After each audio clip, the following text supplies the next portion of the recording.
Hi, am I audible? Yes, you are audible. All right. My preferred QI method is through the chat, and my preferred gender pronouns is he, him. I'll take one from closing, but yeah, if opening has one, just send it to the chat, I guess. Right. I'm gonna start my speech in 3, 2, 1. Myanmar acts as an important corridor for BRI that leads to the Southeast Asian Sea, for example. The problem is that the current conflict that happens because of the military junta destabilizes not just Myanmar, but the whole region. But this allows the project from manifesting, right? The project is inherently something that is imperially important for China because it is, they need this project to fall through, for example, to ensure there's profit in the future at the end of the day, right? To ensure that the investment doesn't go to waste. What is the mechanization in OG? One, we will send lobbyists to negotiate, for example, for the return of Aung San Suu Kyi's elected government. We're going to spread propaganda, for example, to the people with our money to ensure that these kinds of things happen, for example, galvanize support from other countries that allies with us, and so on and so forth, right? But two, we're going to pressure them. If they're not willing to give up, we're going to pressure them, for example, with trades, ensuring our allies, for example, to also create embargo to Myanmar, joining with the current trend of embargo that happens with Southeast Asian countries and so on and so forth, right? But if all goes to shoves, goes to worse, whatever, we're also willing to do military intervention by sending weapons, for example, to the supporters, or even doing the military intervention. All in all, for example, working with the UN as part of the Safety Council.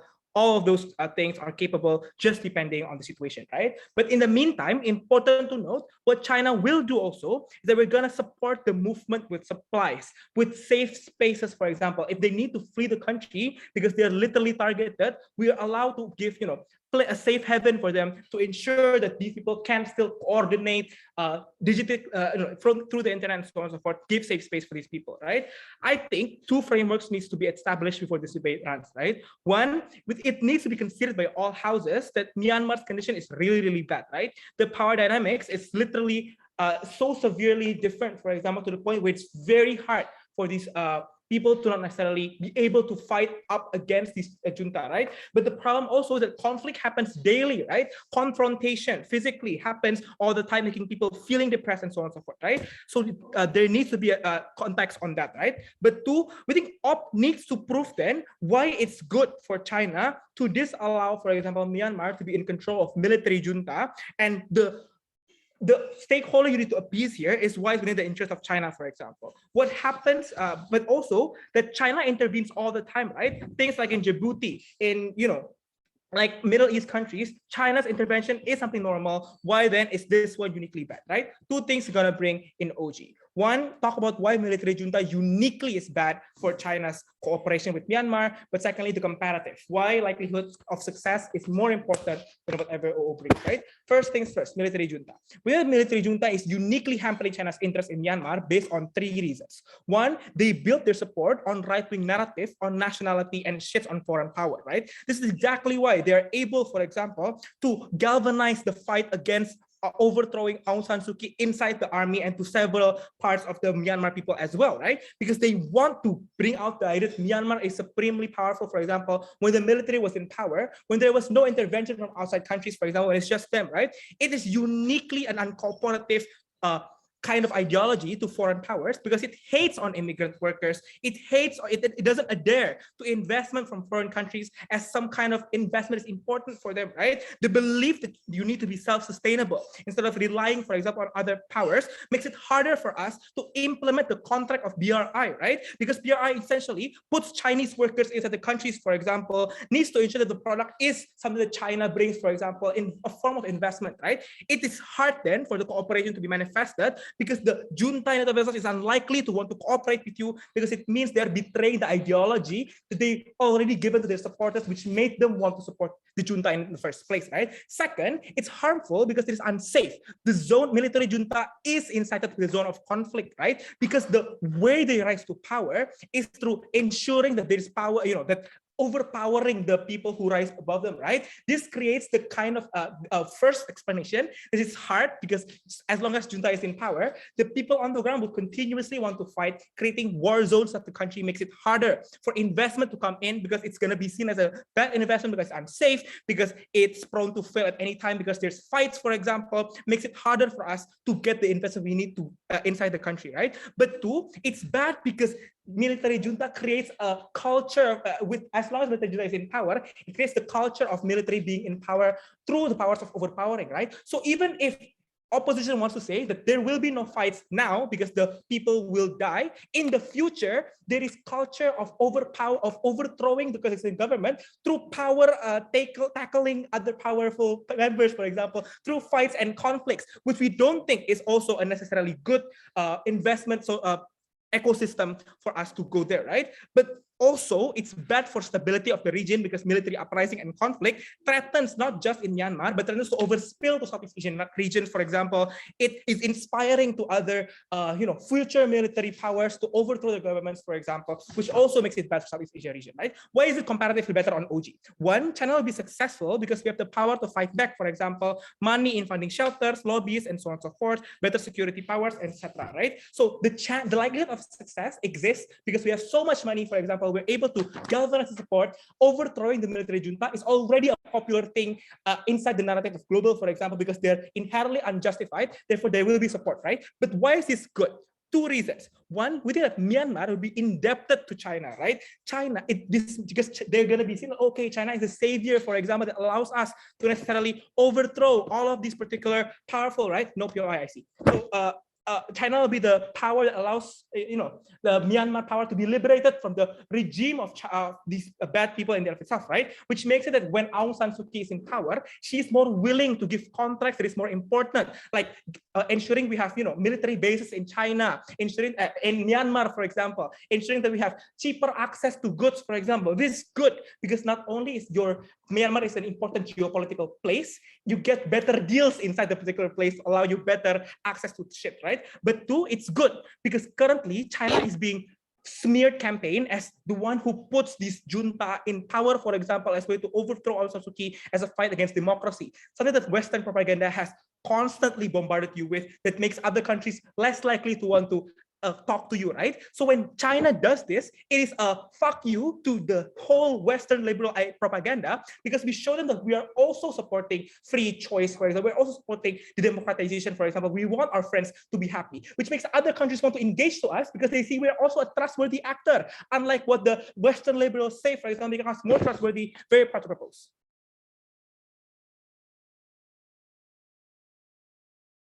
Thank you for that speech. A bit of reminder to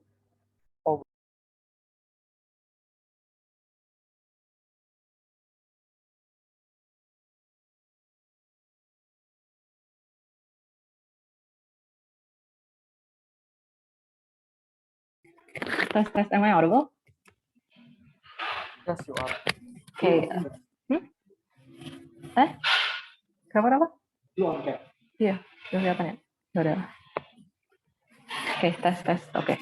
POI preference is through the raise hand feature or turn on your camera and wave or through chat. I'm going to take one from voting. Highly encouraged, by the way. Starting my speech in 3, 2, 1. I think that the premise coming from the opening opposition is very unrealistic and just something that wouldn't fly in this debate, right? Flying on the basis of China having no capital in the middle of this pandemic is something that is not true to what happens on the ground, right? Talking about how even in the middle of a pandemic, even if as they're losing lives, they're able to forgive African loans that is able to gain them, like currently a lot of allies in Africa. They're able to sell vaccines for cheap. They're also able to get a lot of investments in terms of their startups, right? Talking about the rise of TD and so on and so forth. There are so many reasons for China currently to still be able to gain a lot of profit. But even if we think that China isn't some country that's like politically weak or economically weak like other ASEAN nations, right? This is especially different because this is one of the rising superpowers, right? That is exactly the reason why I don't think it's that easy for OO to dismiss our reasoning, right? I'm just going to refresh your memory and state the 3 reasons regarding the likelihood as to why it's going to be possible. First, in terms of military prowess, China is one of the best invest in Asia, right? That means that we're able to, one, understand the terrain of Myanmar better and is able to send the logistics, the weapons, and all the things necessary as soon as possible in comparison to any other country. Second of all, we have the economic power. That is to say that even before we resort to military intervention, we are able to pressure them economically because we are one of the biggest economic influencers within that region. But third of all, we also have the political influence, talking about how we have a chokehold on other ASEAN nations, right? Most of the investments in Indonesia are from China. Most of, for example, like the support coming from ASEAN, it relies on the infrastructure projects coming from the RI, right? That means that we're able to target specifically and on different range. That leaves no room for the military junta to even come into power, right? Notice about how exactly what the military junta has going for them is only military prowess, right? It's only like security being there physically, right? That means that once we counter them with enough pressure, but in the worst case where they do not budge to international criticism, we're the only team that proves to you that we're able to stop them because we're able to physically send military prowess there. No response to this side of the house. I don't think they understand what the burdens on this debate, right? I'm going to add one more response to this, right? When they argue to you that Myanmar is replaceable and can be changed by any other Southeast Asian nation, I think that they're super dismissive under the point of three responses, right? First of all, we already explained to you regarding how Myanmar is a specially strategic location because it is landlocked in the way for you to build, if you want to build railroads from China all the way to Southeast Asia and all the way to Australia, Myanmar is necessary. It cannot be replaced because it's like right there, right? If you see the map. But second of all, understand that Myanmar is landlocked. And that means that like if it's so geopolitically close with the other ASEAN nations, conflicts that happen in Myanmar are likely to affect the other nations, right? For example, if they do too much attacks and if they like ruin the environment too much, that's also going to ruin the ecosystem for other countries that are residing near them and beneath them, right? But third of all, I think that you need to count into consideration the potential benefit that you get from all of this, right? You don't only get Myanmar if you manage to solve the issues for them, but you're also going to have potentially the benefit of like support coming from Singapore, support coming from Thailand, and all the other countries that are right beside them that will also benefit from the de-escalation of conflict that's happening there, right? So I don't think that is going to fly that well, right? I'm going to add two layers of speech. First of all, regarding why China's interest in jurisdiction in doing this and why it's less likely to get international backlash.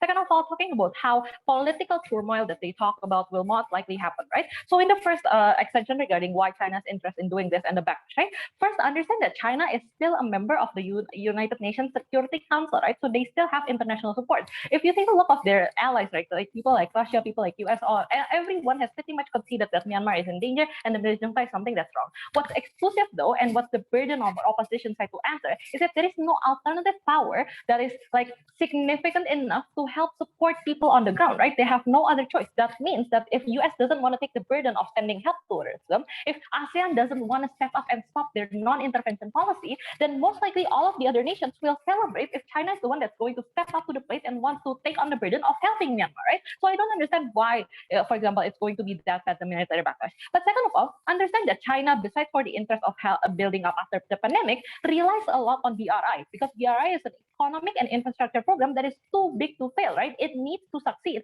And if it succeeds and we get there, I think that that's exactly the solvency you need for China to rebuild its economic power if it's true that they're in the danger, right? Because then you're going to be taking control of the shipping routes inside of Asia. You're going to be taking control of all the products and all the workers that you're potentially able to sell. Third benefit as to why China is most likely interested in doing this is regarding how they're able to sell their products and workers, right? We talked about how we want Myanmar indebted to us, right? We want Myanmar indebted to us, but also the other ASEAN nations to make sure that we can sell our products there and get all the workers, right? But furthermore, I think what's also important is because how China needs international allies to make them seem like a reliable partner and a strong, accountable country, right? That is to say that you want partners when you're voting for policies inside the UN and so on and so forth. Making Myanmar and ASEAN nations indebted to us means that we're going to get better image and we're going to have like more prowess in terms of pushing for policies inside the UN and calling up all these other things, right? I think that's why China is interested. Most likely they're going to do this to the end and sustain it in the case that they're going to want to make sure that even in the future, the implementation of the democracy is normal, their economy is going to be restored and all these other things.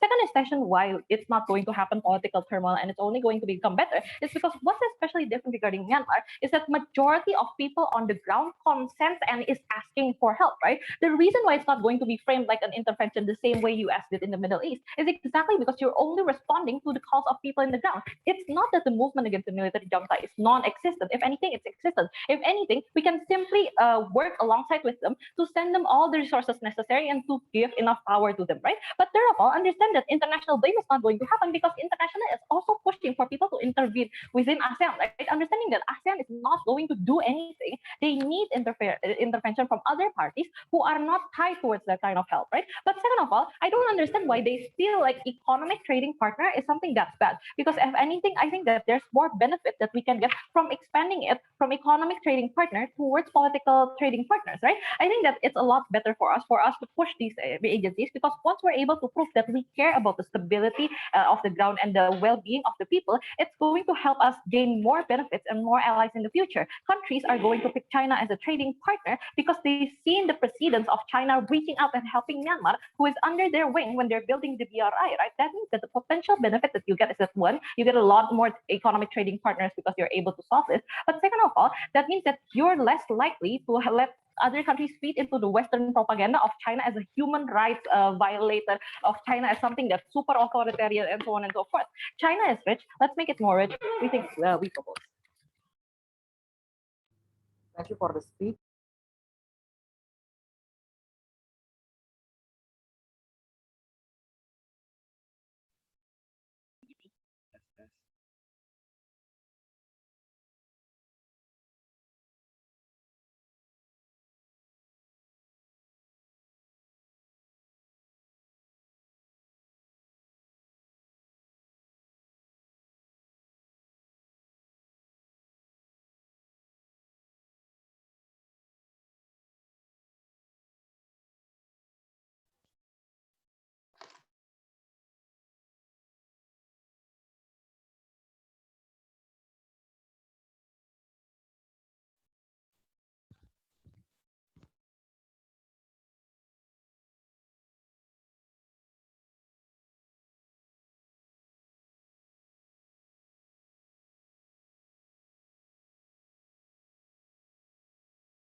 Hi, sorry. It seems like my member is disconnected. He'll try to reconnect.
Test. I'm sorry, I was kicked out from Zoom.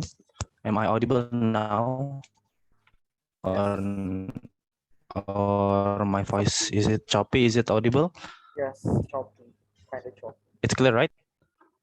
It's kind of choppy, but I I don't know. Oh, Can okay, anyone I'm confirm? going to turn off my.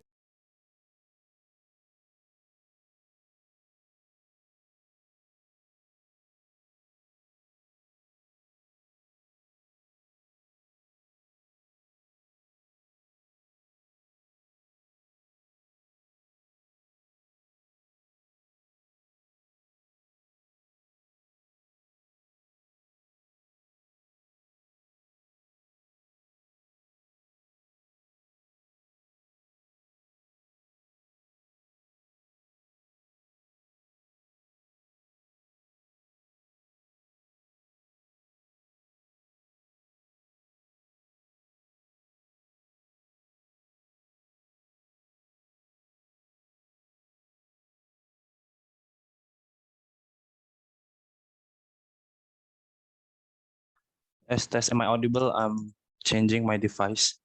Yes, you are.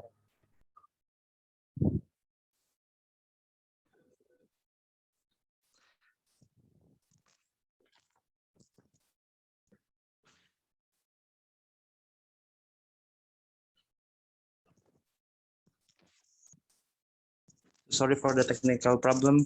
I'm going to start my speech in 3, 2, 1. The first thing that I'm going to do in my speech is to just respond to two materials coming from opening opposition.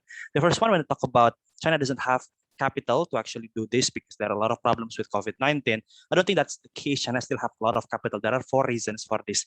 Number one is because China, I think, is the best country that is able to recover from COVID-19 because they have strong authoritative measure that can enforce a lot of lockdown policy. So people need to listen to them. So that's the reason why there are a lot of recovery and less transmittance of that particular virus. China is no longer a problem with the COVID.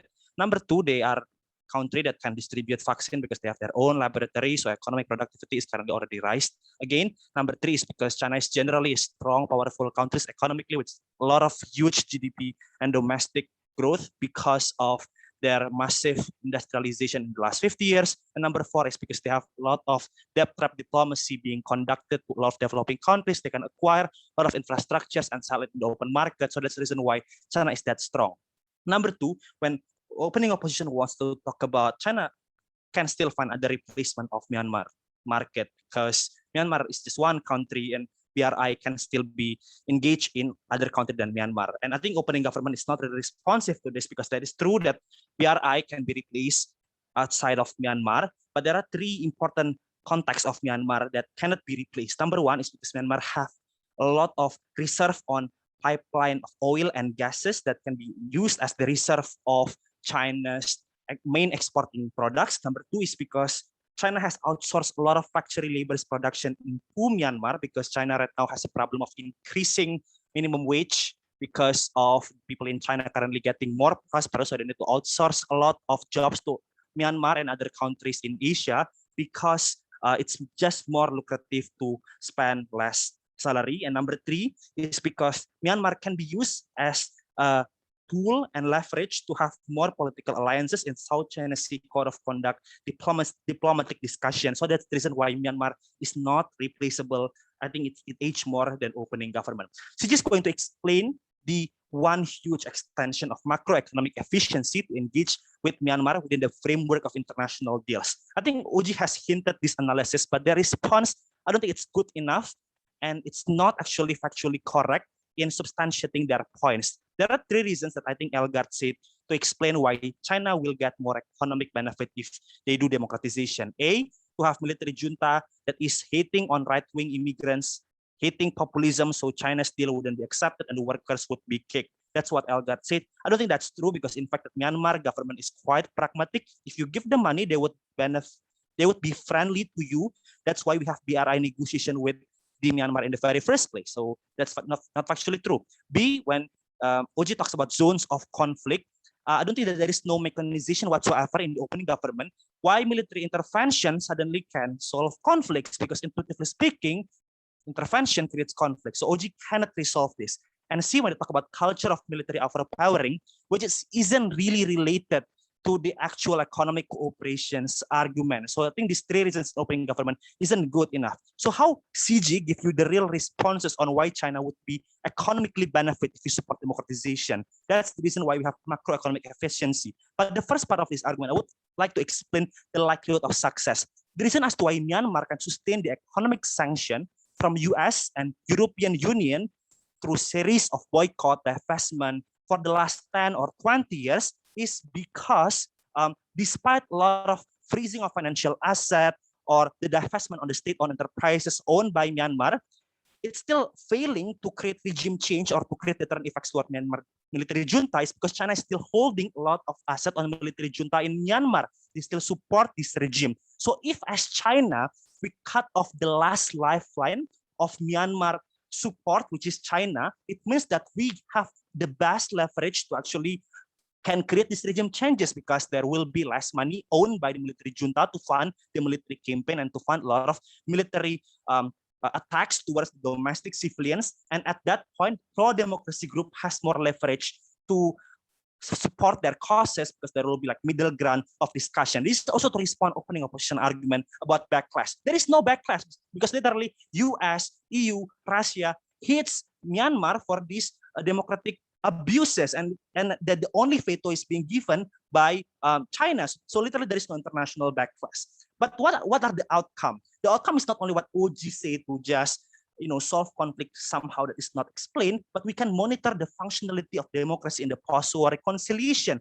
We can enforce multi-party system with proper representation, democracy that is going to be accessible to everyone. This is to expand the benefit of opening government. What are the benefits? I think there are 4 benefits of macroeconomic efficiency. Number 1, a strong military junta has a massive corruption that creates huge mismanagement issue of the state resources because the money is distributed across a lot of military officials that prevent the infrastructures and railroad budget to be effectively used. In our side of the house, when we have democracy, there will be separation of power. There will be scrutiny avenue, check and balance mechanism in the parliament to actually punish individuals that do corrupt instead of military officials that protect each other. Number 2, military junta has improper administrative oversight. There are a wide range of nepotism across political patrons, familial dynasty, figures with strong cultural pedestal that do not have the best outlook or expertise to the state and infrastructural development. You are going to be massively remove a lot of economic benefit. What happened in our side of the house is when you have democracy, the people that are incapable can be voted out from the power. So you can have the best economic expertise having BRI project being oversight. So you have better, more lucrative economic BRI project. Number 3, in the rest of the house, there is strong nationalization of the state enterprise culture. Democracy gives the ability to have a lot of privatization of gas and oil resources. So you can pick and choose which kind of state, private companies that you can hold to. There is a culture of competitions and innovations to have more BR projects getting developed. Number 4, even if we have conflicts, this is to take the best scenario of opening government.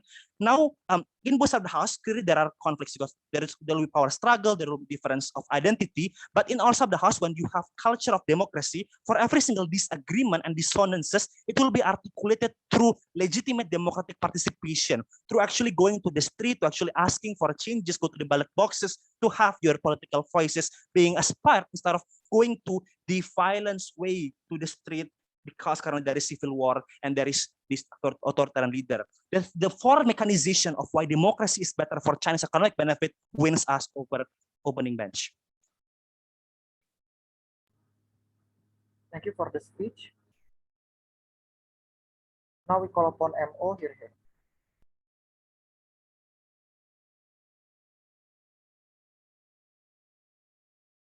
Can check.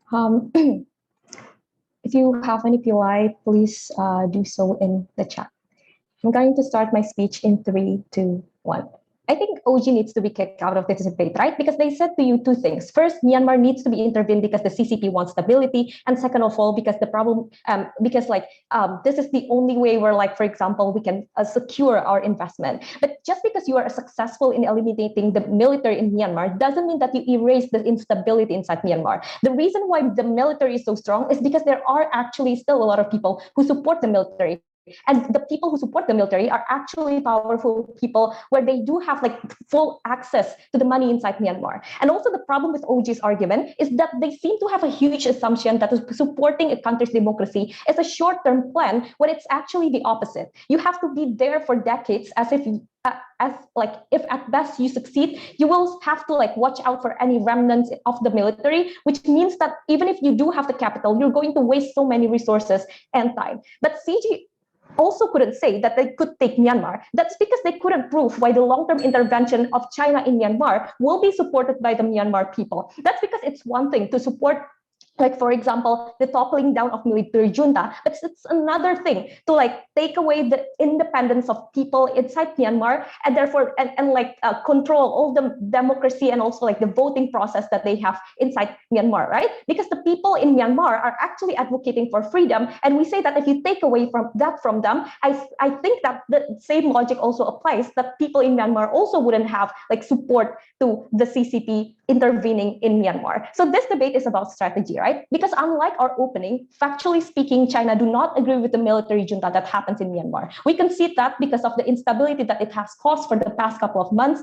Under our side, we don't care about our resource because we do have a lot of resources. However, what CO wants in this debate is simple. One, we want to stay in the status quo where we passively announce to the international community that we don't support what happens in Myanmar. However, we are not going to go extreme to the extent that we have to go intervene militarily or economically to Myanmar, because most of likely the cost is going to be so huge regardless. The retaliation of military junta who literally hold all the money in the country and have like a direct impact of where that money will go, that's exactly where you are going to threaten those investment money to be cut off from China-Myanmar economic corridor. Government cannot say that the military still wants to have this because of economic benefit. That's because the military acts based on a strong ideological reason. Even if after like being sanctioned by the EU and the US, they do not care. It shows that the economy is not as crumbled. Other Asian countries are still trading with them. Therefore, we say that there is no likelihood that a threat of taking away the economic corridor project will significantly put a cost to Myanmar. But even if it's true that the military wants to have this economic cooperation with China, they still couldn't afford it because they're going to have to fight Myanmar people in order to stay in power. So I think that will cause a lot of like damages of infrastructure. So irrespective of the power of military junta under your side, the project wouldn't succeed. But second of all, the alternative that we're going to have though is to maintain negotiation with Myanmar due to the fact that China and Myanmar's military junta have a shared history. However, the context of trust shared between the two countries is currently fragile. That means Myanmar is skeptical because China in status quo have declared that they don't support these types of action. This is something that we want to maintain. This is something that we cannot just waste away by like radically intervening Myanmar. What we want to make sure, and it's going to be the most certain, is the legitimacy of CCP in our own country and the safety of our investment in Myanmar, which leads me to my first point, right? I'm going to talk about why, irrespective of the benefit, China shouldn't do this, which our opening has probably hinted but never mentioned the mechanization of those legitimacy. Number one, sure, there will be some benefit, right? That you're probably going to have under government because you're going to have like international community's approval, you're going to have like some access of economy, etc. Maybe that's true, but you need to remember that this things comes on the expense of the CCP's legitimacy in their country. What does that mean? It means that the CCP couldn't just be supporting the absence of violence in Myanmar. They will also have to have like a strong stance on the whole democracy idea in general. That's also because you cannot support democratization in a country. In the short term, you will most likely have to stay in the country and supervise the voting process, the security, and also make sure that people are exercising their rights without being threatened by violence. I don't think that this could only be done by a single country like China. You most likely have to like adhere to like other countries and like ask for their support as well, which we don't think will exist unless you publicly also announce that you are supporting democracy idea in general. This will take decades. So obviously government's idea just simply don't make sense if they still want to be in power and if they still want to like dominate Asian country within the CCP's value. But most importantly, with the change of stance on democracy, you're going to threaten your grip in Hong Kong, right? Also in Taiwan and the South China Sea, because that would show your hypocrisy in maintaining your occupation in those territories. So under government side, you can have both without losing the international community's approval all at the same time. But before I continue, do we have any POI from closing? Fine, I'll take OG. Why Okay. from closing? why do you think that people still support military junta and military junta still have money? Because people don't like military junta economic policy, and there are no other countries than China that still support military junta. Because they do have access to a lot of like money in the past, right? Because even before Myanmar's like transition to democracy, military junta are still in power. Myanmar's democracy is never perfect. So the reason why we cannot like sacrifice this is because like Hong Kong have like more BRI return of investment, right? It's much bigger from Hong Kong as well economically. That also means that the US will be more likely to create more pressure that now that they see like a prospect of winning in China. And that's going to sacrifice so much money, even though China may not necessarily be poor. It's going to postpone a lot of projects because China needs to deploy way more military power in those territories. This is different from our opening because we've mechanized the response of people in China's territory, which would break the attention of China in keeping the region stable. I don't think that this too would have Asian approval. Therefore, it's less likely that China would persuade other Asian countries under your side. The comparative is under our side. Negotiation in economics will be linear with the absence of violence. So if we can persuade Myanmar military, which is likely because we don't put that much cost on them, we're going to save so much time and so much political legitimacy. This is very, very important because the only thing that keeps CCP in power is the legitimacy of its people. It's also the knowledge that, for example, China couldn't be negotiated with. So it will like disincentivize other countries to even try to negotiate more territory with them. What we proved to you in this debate is clear. Firstly, it's unlikely that you will be successful in like doing this support of democratization for a long run in Myanmar. Second of all, you're going to most likely sacrifice a lot of legitimacy, which we say is the prerequisite of the CCP to dominate Asian region using the CCP value. Because of all these reasons, we're proud to oppose. Thank you so much for that speech. Now we call upon government.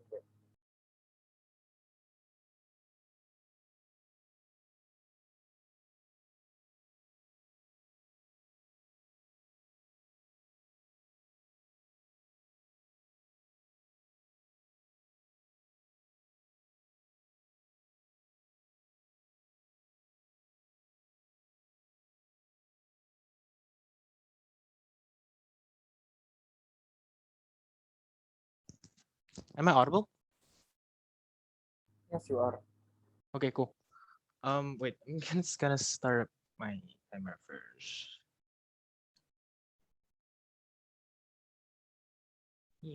Okay. View through chat, please. It's probably gonna take but okay. Gonna start my speech in 3, 2, 1. The way that I'm going to structure my speech is just trying to prove whether our extension wins against the other benches. So what is our extension? Our extension talks about the macroeconomic efficiency that will benefit and it's within the interest of China. We posit 3 things. Number 1, we posit the likelihood of success that mechanizes OG and why then you would have the successful, intervention. Second, we posit the benefit of having democratic ally as opposed to military junta that are more corrupt and whatnot. Therefore, BRR will more flourish on our side of the house. Lastly, we also posit the idea, the utility of the intervention and what can we do mechanistically when we do intervention. The most intuitive thing from our extension is why then democratic regime are a better ally. Understanding that China is also authoritarian, then therefore, intuitively speaking, it's better to have authoritarian ally, right? So why then they are better? Unlike OG, that only posit that these countries will feel indebted to you. This is a fake reason, right? Because why then just because they feel indebted to you, then therefore they will become your ally. Because IR relations are more complex than that. This is just simplistic reasons that OG failed to explain. So just going to take that complexity into account and explain then I have explained 3 reasons as to why democratic ally is something that is more important. Number 1, it's because the democratic a democratic regime in Myanmar is unique, right? They are not necessarily the progressive democratic ally that highly support human rights and those kind of things, because they do similar things like what China did. They did Rohingya oppression. So therefore, there will be no democratic backlash when we establish the ally with the democratic regime. The second is that they're more open to economic discussion, especially the context if they want to rebound from the long-term political turmoil after the coup d'etat that happened. So FDI becomes much lucrative for this country to have investment, to rebuild infrastructure, to restart the businesses and whatnot. The last thing is that the containment of conflict. We concede that maybe conflict would still happen under democracy, right? Military junta could still be relevant and could still trying to retaliate like what CO posed. But why then within democratic corridor, the containment is far better, because the idea of retaliation that exists within democratic corridor is only riot, protest that is less violent and less damaging to infrastructure. Or second, the creation of political party, like what the military junta did prior to the coup d'etat. So the first two reasons prove why then we mechanize that this democratic era are far better for economic interests of China. The third reason mechanize why the stability exists, unlike what OG did. Why the extension vice and win against the other three benches? I'm just going to weigh the extension to the three benches. Firstly, whether our extension is more important than OG's analysis. There are two reasons to this. Number one, it's the mechanistic value, right? So how, because the mechanistic value, how then you eventually try to cripple down this military junta is unclear in opening government, because the only reason that exists is to say that, oh, China is a strong country and have a strong military prowess. CG is going to differentiate from that, because OO correctly push up DUP and cast DUP to that particular contention due to the fact of capital. CG fills in by explaining, irrespective of capital that China have, we have a strong link against military junta as the only lifeline of military junta to prosper right now, despite of all of the sanction given to them. So this is directly engaging that even when we don't have capital and we doesn't necessarily require more capital to do so, because we don't have that, we said it is still likely to manifest, because we're going to redirect the investment that is currently go to military junta to the pro-democratists. Therefore, they cannot do things like propaganda and whatnot. So by mechanistic value or extension are far more important than opening government. The second thing is that CEO is correctly pointing out that this fight is a long decade fight. What does it mean? It means that it's not necessarily a simplistic surgical operation for you to just intervene and then you democratize this, right? But CG fills in and say, like, even in a worst case scenario, we cannot necessarily solve the conflict as fast as possible. Why then this is mechanistically benefit for China? Because what we can do through intervention is to protect our workers that right now are in the brink of death because of the protests and the constant conflict that happen. But B, we could also protect the infrastructure and the factory that exists within Myanmar. So this means that we have a mechanistic value to save a lot of these people on the ground. Even a worst case scenario that CO poses it, that we cannot eventually solve the conflict immediately. So therefore, this benefit are more mechanized than what OG said, and as to why then you would have an economical benefit that interest of China. So in that sense, we're above OG. But second of all, why then let's weigh this to like OO, right? Why then we win against OO? The only thing that comes from OO is to say that no. There are replacement. We have proven why then the replacement is unlikely, and that why then it's unique within Myanmar due to the fact that there's a lot of millions of dollars investment within Myanmar. But second of all, we've proven why then it's likely, even assuming their best case scenario where we don't have capital. But before moving on, yes, OO. Yeah, if China literally have that much leverage, why just saying you should stop without intervening is not enough? Yeah, because you cannot just say stop and then therefore you would have democracy. You need an active measure to empower the other leader for you to be able to take up the vacuum of power, assuming you can just say stop. So therefore, it's still necessary to do intervention anyway. So that's how we frame whether we above OO in that regards. Lastly, CO, right? So basically, the response to our extension is to say that no, this is unlikely due to the fact that people love military junta and whatnot. This is untrue due to the fact that people right now are impoverished. A lot of bad things, bad management of COVID-19 and whatnot. But second of all, assuming that context is true, we say that cutting off the lifeline of this military junta by stopping the support that exists right now means that they don't have the capacity to do propaganda to the people to make them love them. It means that the counterfactual propaganda from the pro-democracy can be empowered, and therefore people who are pragmatic in nature would eventually side and losing support of this military junta. So then therefore our extension stands. But lastly, let's weigh the extension to the extension from the closing opposition. What they say is that, oh, this reduced the legitimacy of CCP because it takes decades and therefore you're going to postpone a lot of projects. It hurts you, right? First of all, this is unlikely due to the fact that we pose it why then we have power over them. But even if, let's just say, it took long for a decade, this benefit is actually creating more legitimacy than what they pose it. Because saving workers right now that are trapped within Myanmar due to a lot of conflicts is creating legitimacy of CCP. Because a lot of workers in Myanmar right now is asking China's embassy for help and for support, either to evacuate or either to just give military protection to them.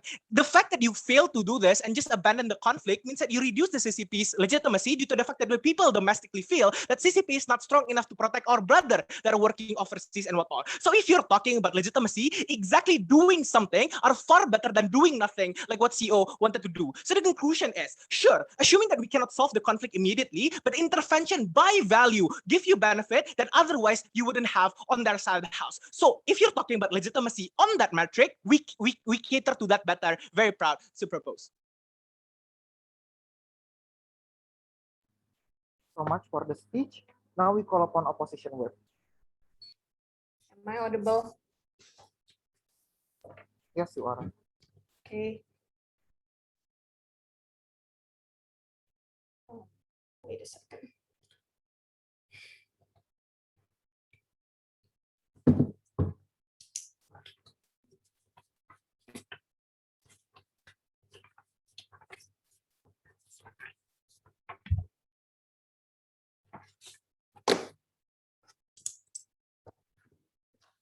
Sorry, my speech in 3, 2, 1. A couple of clarifications before going into my speech. First, if CG actually problematized the idea of oil, I think that we can still drill oil in South China Sea and other of our investment, partners, for example, like in African countries or like in the rest of like Asian regions that have lots of oil reserve, and we just focus there.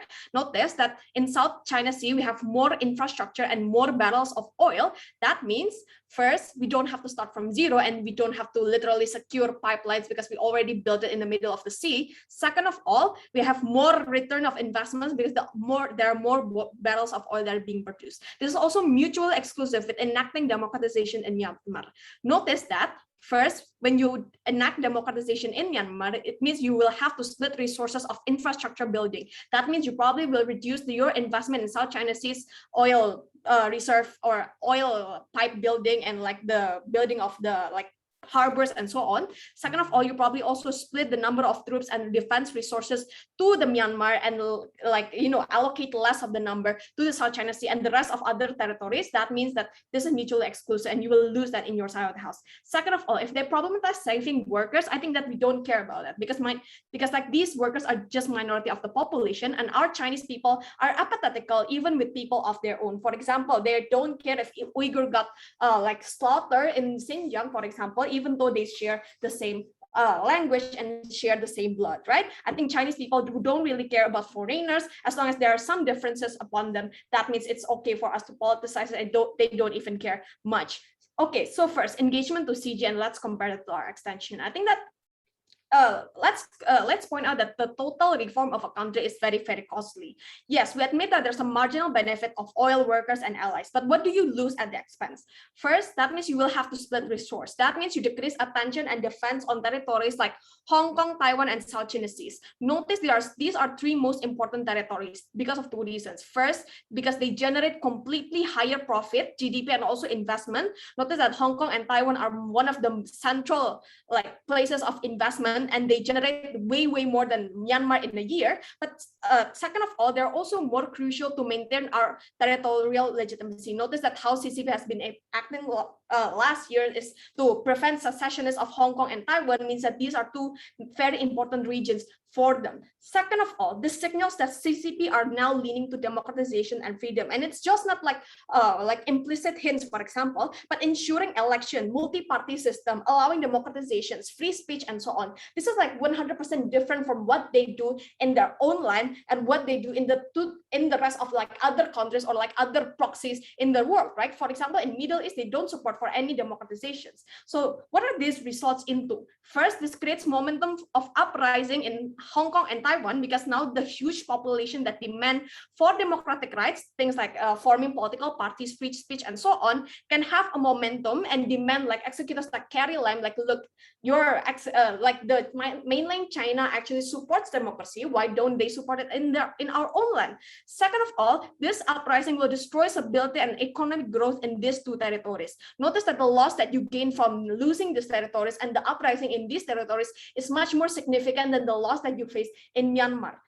Third of all, you need to deploy more defense troops on these regions, which means it will compromise the democratization process. So assuming you can still do it, your benefit will not be obtained because the process of democratization will not be perfect, or at best, because at best you still want to do it, like it probably will take like 20 or 30 years, which the return of investment will not be like will not be promising and will not be equal the cost anyway, right? So what's the comparative in our Senate House? We maintain these territories, right? We don't have any, we prevent any loophole or any like sort of momentum for these people to have an uprising and criticizing the mainline Chinese CCP executives, right? So that means we maintain stability and we maintain the economic growth in this land, and we maintain our legitimacy in this land. That means like it's more than okay for us to trade off the absence of Myanmar's, I don't know, FDI, Myanmar's oil and so on, as long as we have these territories that are much more historically and economically essential for us.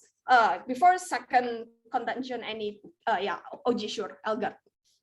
Right. On our side, we're just going to return Aung San Suu Kyi, existing elected democratic leader, to Myanmar. So it's not going to be as long term as you said, because democracy is the original, ideology in Myanmar. It's just returning it back. It's going to be easier. Why is it better on your side? Okay, you don't look, the process of returning Aung San Suu Kyi to the Myanmar is not as like smooth and easy and unicorn as like what you want to portray. It means you have to literally beat the whole military junta. You need to strip out of their like defense logistics and their like, I don't know, arms and like weaponry supplies. These are long process, but like assuming you can literally like, I don't know, like destroy the whole military junta in one night, for example, the recovery process, or like repairing the damage of infrastructure, or like trying to replace officials, public officials that have been bribed by this military junta, searching one by one what are the connections between these officials with the previous regime is like not something that you can do in one night. Sure, destroying the military bases can happen in like less than a week, but the total reconstruction of that will not happen in just 1 year, right? Okay, let's tackle OG. I think that OG actually bring two contentions. First, that Myanmar is going to be indebted to you, so that means more leeway for FDI to come. And second of all, they argue about international support. Let's deal with this one by one. First, let's talk about importance of Myanmar. I think that we still have other Asian countries, for example, like we still have other Asian countries like Southeast Asian and Central Asian countries, which is much more stable. If you want to claim that, oh, we have Myanmar have landlocked and so on, I think so far the conflict didn't result into any domino crisis, so your fear is invalid. Second of all, they're not detrimental for your economic cooperation. China is more than okay with building like ports and harbors, so land transportation is not an exclusive benefit. Third of all, Myanmar economic growth isn't as rapid as Philippines, Indonesia, and Malaysia, for example. So probably these countries are further in distance, but offer much more promising substitution of economic growth. So Myanmar is not important. Notice that intervention actually results into retaliations, like infrastructure being destroyed, recovery post-conflict, and watching election and making sure perfect democratic transition. It's not worth the benefit of FDI because first, the benefit is going to be very marginal, but second of all, it's going to be slow. But lastly, talking about international support, right? I don't think international support exclusive, like we have love and hate relations with the West, but they still buy our products because nobody can replace our products. People still buy it anyway, regardless of how politically incorrect we are and regardless of how abusive we are. So we don't need any much of international support. Very proud to post. Okay, thank you everyone for the debate. For the panelists, we can go to Discord.